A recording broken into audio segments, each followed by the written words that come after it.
everyone, and welcome back to another episode of Bedtime with Tomi. This evening we'll be reading chapter 21, David.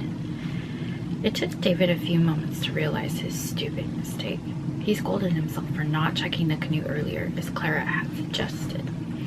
Always listen to a woman's intuition. He was a first-rate idiot for letting his pride get in the way. Clara was going to be livid when she got out of the water.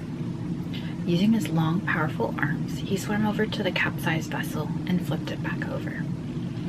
He scanned the pond, hoping Clara would surface momentarily behind him. The pond wasn't particularly deep and had an average depth of about 1.5 meters. He could touch the bottom with his toes.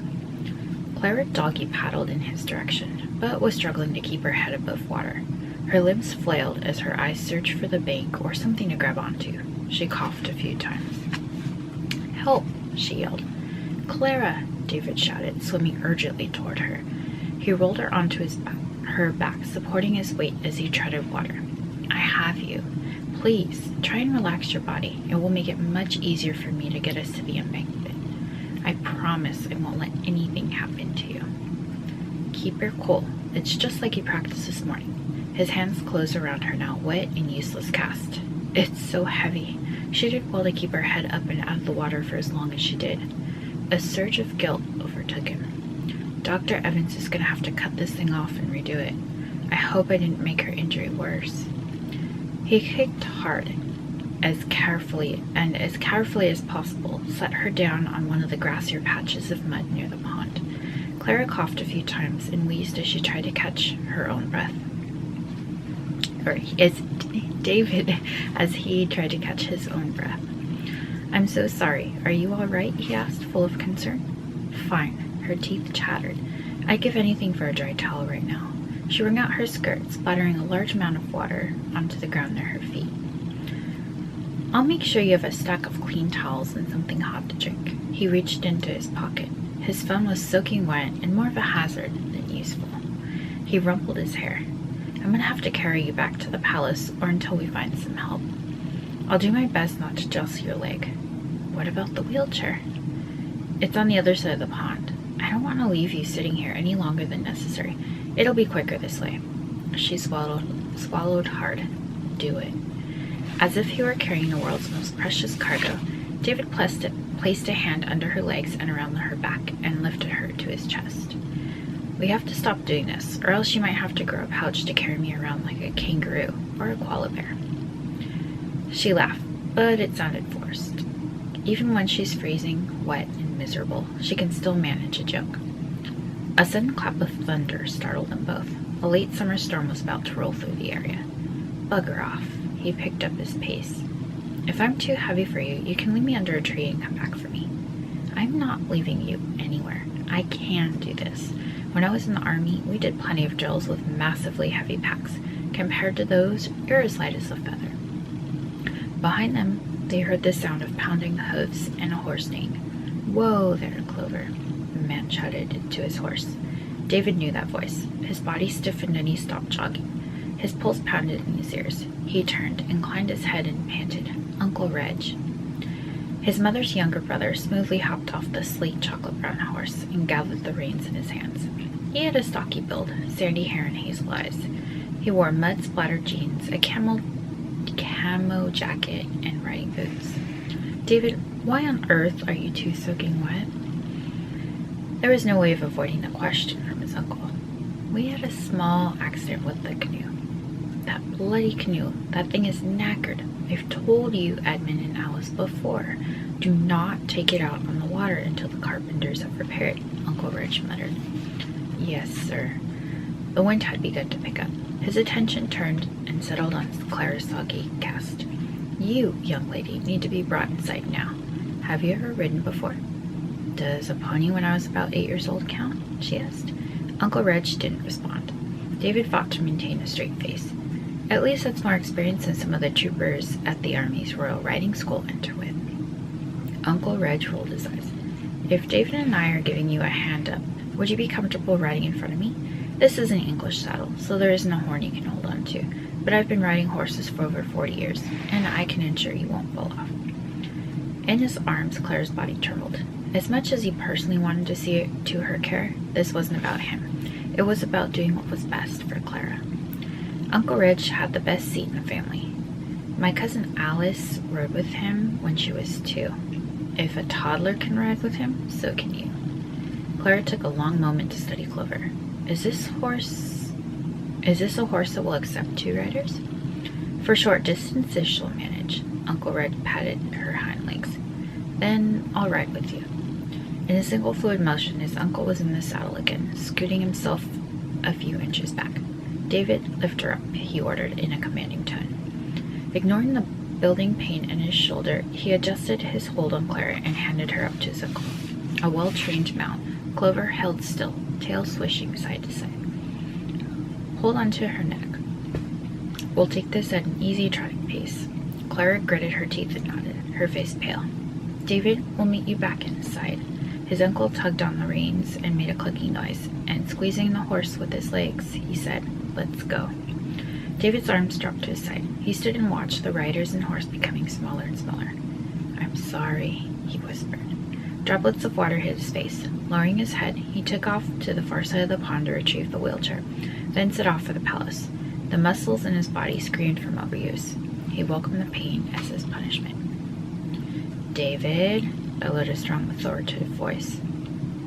"You have 5 minutes to change. I expect you in my office in exactly 5 minutes. Step to it."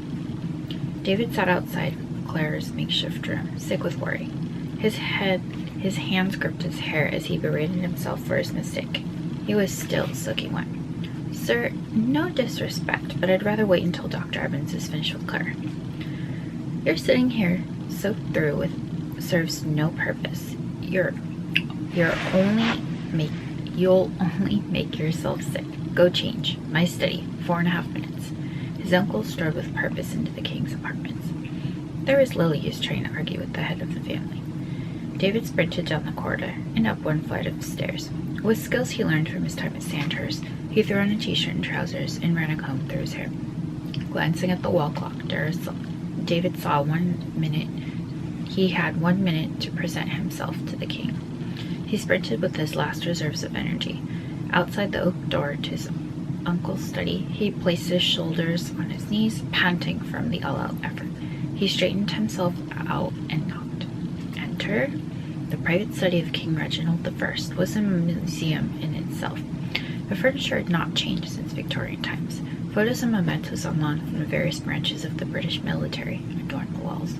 His diligent staff rotated the displayed items once a month. Photos of his children and other family members covered his large desk. Changed from his dirty riding clothes, he stared into the fire with his hands clasped behind his back. "You've still got it. 30 seconds early," the king said as he pivoted to face David. He was a man of few words, and if he hadn't been born into the royal family, Uncle Reg would have been a top-ranking general within the army. "Reporting as ordered, sir," David exclaimed. When his uncle was in a mood, as in king mode as he called it, he was addressed as such. "Sit." David nervously ran a hand through his hair and took a seat on the couch. His uncle poured a glass of brandy from his private stock and offered it to him. "Drink," then explained from the beginning what happened this afternoon. David sighed. He wasn't going to be able to do anything until his uncle was satisfied. He accepted the amber liquid and relished how it warmed his inside. He placed the glass on the desk and as his uncle took a seat. "Sir, the young woman you assisted back there, the one I mentioned last week, her name is Clara Little. I invited her here to watch the changing of the guard, chat with Eddie, and give her a tour of the gardens." David paused and considered his wording. "I had it all planned. I was going to take her out onto the pond for a romantic ride. We'd spend some time chatting. Then, after just enough time had passed, I'd muster up enough courage to tell her that I have started to develop some feelings for her. I hope to ask her out on a formal date sometime next week." "I see." The king stood and walked out from behind his desk. "And how long have you been interested in her?" His ears burned. "A week?" Uncle Reg chuckled. "I never would have thought you'd be the one to fall for a woman as quickly as Edmund." "Nor did I. It just happened." His uncle remained standing. He brushed his hand over the corner of the closest picture frame. "That's the funny thing about love. It works in mysterious ways. When you find that someone who you truly love, you need to do everything in your power to hold on to her." David listened intently. His uncle rarely spoke with so much emotion. When I met Clara, it was almost like she was a magnet and I was being pulled to her. I just saw her and I instantly knew she was special. Spending time with her has proven that she's sweet, empathetic, smart, funny, and amazingly talented. I just can't help but wonder if I'm moving along too quickly. Trust your instincts and do what you think is right. Your young lady will tell you how fast or slow she wants things to progress. She might surprise you. A thin smile stretched out across the king's face. Keep me updated on how things unfold. You deserve to be happy. I will, Uncle. He stroked his jaw. Just one other thing. Yes? If Mom starts to meddle, can I count on your help to deflect some of the excitement? Yes. Leave Lottie to me. He poured himself some more brandy. Is there anything else? No, sir. You are dismissed. David gratefully exited the room with all due haste. He speed walked back to Clara's room to resume waiting to speak to Dr. Evans. How could he get her to forgive him this time? He'd already taken the flower road. He needed something bigger and better. Would she appreciate a pair of shoes he'd made? That was one secret she didn't yet know about. That was the end of chapter 21. I hope you enjoyed it. Don't forget you can pick up Dancing with the Royal as an ebook on Amazon or as a paperback or hardback wherever books are sold. I do want to mention that this book was my first novel, so you'll see that the writing is very different from some of my more recent books, and one trope that I tended to shy away from after writing it was the insta-love trope, and you'll see it is prevalent in this book, mostly because at the time it was 2020 and the pandemic was running rampant, and I took quite a bit of inspiration from Hallmark movies. That's actually how I got started writing this story.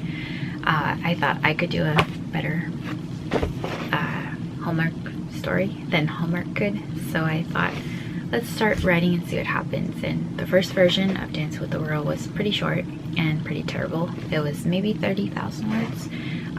It was not by any means complete, but with the help of my first editor, Kaylee Baldwin, she had done an amazing job in talking me through the parts of the story, what really was working, what wasn't, and we were able to collaborate together to grow it to just under 60,000 words.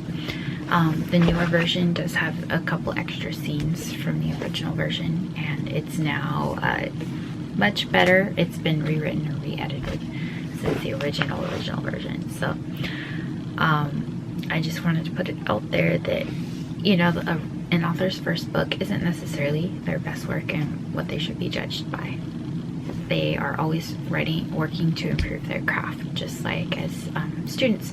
We practice what we're doing and grow with time and improve our skills. So I am still very proud of David and Clara's story, but if you're wondering why I don't have more books with insta-love, that's the reason why. Nevertheless, I do love a good royal romance, and I do still love watching Hallmark movies because, let's face it, sometimes it's nice to have something that's warm and cozy. So I'll see you guys next time. Have a good rest of your night.